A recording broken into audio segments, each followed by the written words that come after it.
అంటే ఇక్కడ Bhadradri power plant విషయంలో 9,000 కోట్ల భారము.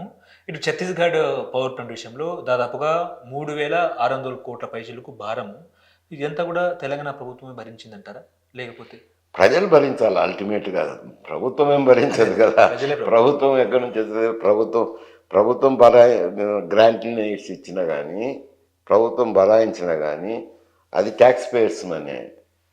ఈ ఎటు తిప్పినా గానీ అది టాక్స్ పేయర్స్ మనీ అయితది. ప్రజలకు నష్టం జరిగినట్టే గదా! రేపు సప్లై చేసినప్పుడు విద్యుత్ బిల్లులు ఛార్జీలు పెరుగుతాయి గదా! ఛార్జీలు పెరిగినప్పుడు అది ఎవరు కట్టాలా? ప్రజలే కట్టాలి గదా! ఆ నష్టం ప్రజలు భరాయించాల్సిందొస్తుందనేది దాంట్లో హ్మ్. వాదన. ఇప్పుడు కాంగ్రెస్ ప్రభుత్వము రాజకీయంగా ఇటు కేటీఆర్‌ని, ఇటు కేసీఆర్‌ని అరెస్ట్ చేస్తే కాంగ్రెస్ ప్రభుత్వానికి ఎటువంటి లాభం చేకూర్చే అవకాశంగా మనం భావించొచ్చు? అది చట్టం తన పని చేసుకున్నప్పుడు ఒక చట్ట పరిధిలోకి లోబడి అరెస్ట్ జరుగుతాయి. ఎంతోమంది అరెస్ట్ అయినారు గదా! ఇప్పుడు. అంటే గతంలో చంద్రబాబు నాయుడుని గూడా జగన్‌మోహన్ రెడ్డి అరెస్ట్ చేసిన తర్వాత సరేలే పరిణామాలు మనం చూసాము. ఆయన చంద్రబాబు నాయుడుని అరెస్ట్ చేసిన దాంట్లో కేసు ఉందా లేదా అనేది వేరే సమస్య. ఇక్కడ వచ్చేసరికి ఇక్కడ లోటుపాట్లున్నాయి. ఈ లోటుపాట్లన్నీ అవి ప్రజాధనాన్ని దుర్వినియోగం జరిగింది. దుర్వినియోగం జరిగినప్పుడు చట్ట పరిధిలో చర్యలు తీసుకొని అరెస్ట్ చేసినప్పుడు ప్రజల ఆమోదం ఎంతవరకు ఉంటుంది అనేది.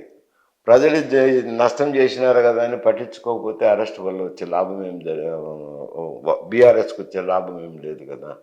కాంగ్రెస్ జరిగే నష్టం ఏం లేదు. ఒకవేళ ప్రజలు కావాల్సిగా చేసినారు, అక్కసుతో చేసినారు, కక్షపూరితంగా చేసినారని వస్తే అది ప్రజలు నమ్మితే అది వేరు సమస్య. వాళ్ళు బీఆర్ఎస్ ఎట్టయినా మమ్మల్ని కక్షపూరితంగా అరెస్ట్ చేసినారని వాళ్ళు వాదన చేస్తారు. కాంగ్రెస్ వాళ్ళు లేదు, చట్టపరంగా చర్యలు జరిగినాయని చేస్తారు. తుదకు నమ్మాల్సింది ఎవరు? న్యాయ నిర్ణేతలు, ప్రజల నమ్మకాన్ని బట్టి ఉంటుంది. ఓకే. ఇప్పుడు ఇటు అల్లు అర్జున్ విషయానికొస్తే 'పుష్ప 2' మీద కాంట్రోవర్సీ నడిచింది. ఇటు పక్క చూస్తే ఏమో మొన్న 'పుష్ప 2' రిలీజ్ నేపథ్యంలో పబ్లిక్ ఒకేసారి వచ్చిన నేపథ్యంలో రేవతి అనే మహిళ చనిపోయిన చనిపోయింది. పరిస్థితి. సో, దాని మీద కాంగ్రెస్ గవర్నమెంట్ సీరియస్ యాక్షన్ తీసుకుంది. అల్లు అర్జున్ మీద ఇటు కేసులు పెట్టారు. అల్లు అర్జున్ జైలుకెళ్లారు. మళ్ళీ బయటకొచ్చారు. సో, ఇదంతా చూసుకున్నప్పుడు రేవంత్ రెడ్డి సినిమా ఇండస్ట్రీ మీద పగబట్టారా? లేక అసలు ఏంటి సార్ అసలు? ఇప్పుడు ఇది అంటే ఆయన సినిమా జూన్ వచ్చినారు. హ్మ్. సినిమా జూన్ వచ్చినప్పుడు క్వైట్‌గా రావచ్చు కదా! సినిమా చూడొచ్చు, అదే. వెళ్ళొచ్చు. హ్మ్. లేదంటే ఆయనకేం ఇబ్బంది ఉంది? ఆయన హీరో గారు. ఆయన చుట్టూరే ఆ సినిమా నిర్మాణం జరిగింది. జరిగినప్పుడు ప్రీవ్యూ ఎక్కడైనా వేసుకోవచ్చు కదా! చిన్న చిన్న థియేటర్లు ఉంటాయి. ప్రీవ్యూ వేసుకొని చూడొచ్చు. లేకపోతే స్టూడియోలోనే ప్రీవ్యూ వేసుకొని అవును. చూడొచ్చు. ఆ అవకాశం కూడా ఉంది. లేదు, ప్రజల మధ్యలో కూర్చొని చూడాలనుకున్నప్పుడు క్వైట్‌గా వచ్చి చూడొచ్చు.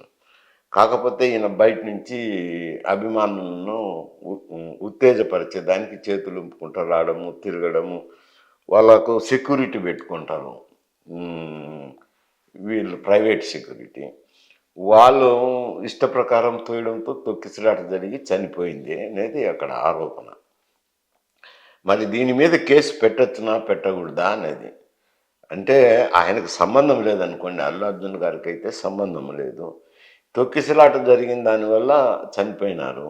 అతను కూడా తొక్కిసలాట జరిగిందని కంప్లెయింట్ ఇచ్చారు. ఇప్పుడు విత్డ్రా చేసుకున్నారనుకోండి, ఏదో 25 లక్షలు ఇచ్చారు, ఇంక ఆయన విత్డ్రా చేసుకుంటారు. అది వేరు సమస్య. అప్పుడు కంప్లెయింట్ ఇచ్చినప్పుడు పోలీసులు విచారణ చేయాల్సిందే.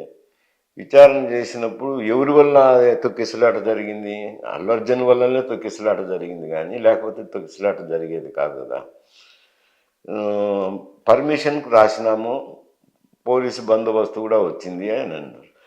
పోలీసు బందోబస్తు వచ్చినా ఒత్తూరి జనము పోలీసులను కూడా మించి రావచ్చు కదా. రావచ్చు. ఆ తొక్కిసలాటలో జరిగింది కాబట్టి కంప్లైంట్ ఉంది కాబట్టి రిజిస్టర్ చేయాలా. ఈ రిజిస్టర్ చేసినప్పుడు ఇంకా అరెస్ట్ చేయాలా. చేసింది తప్ప ఒప్ప అనేది అది వేరు సమస్య. అది కోర్టుల్లో తేలాల్సిన సమస్య. కాకపోతే ఏమిటానంటే కేసు పెట్టకపోతే ఏమంటారంటే అల్లు అర్జున్ కాబట్టి, విఐపి కాబట్టి, అవును. డిగ్నిటరీ కాబట్టి ఆయన మీద కేసు పెట్టలేదు. హ్మ్. వేరే వాళ్ళనైతే పెట్టిండ్రు కదా అని కొందరు అంటారు. పెట్టకుండా పోతే ఆ మాట అంటారు. పెడితే ఆ, ఆయనకేం సంబంధం ఉంది, ఎందుకు పెట్టినారు అని ఇది విమర్శలు ఉంటాయి. ఇది కత్తి మీద సాము లాంటిది. ఏదో ఒక చర్య తీసుకోవాల్సిందే. తీసుకున్నప్పుడు విమర్శలు ఉంటాయి, తప్పవు ఇవి.